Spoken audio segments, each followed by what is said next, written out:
ఏ 2 పావురాలు తీసుకో ఇలా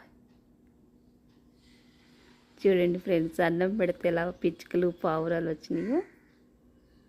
రోజు అమ్మలో గిన్నెలో ఉన్న అన్నం తింటాయి పాపం, ఇవాళ లేదనేసి వెతుక్కుంటున్నాయి. అందుకనేసి నేనేమో గిన్నెతో తీసుకెళ్ళి పెట్టాను. ఎంత చాలా చక్కగా తింటున్నాయి పిచ్చుకలు పావురాలు చూడండి.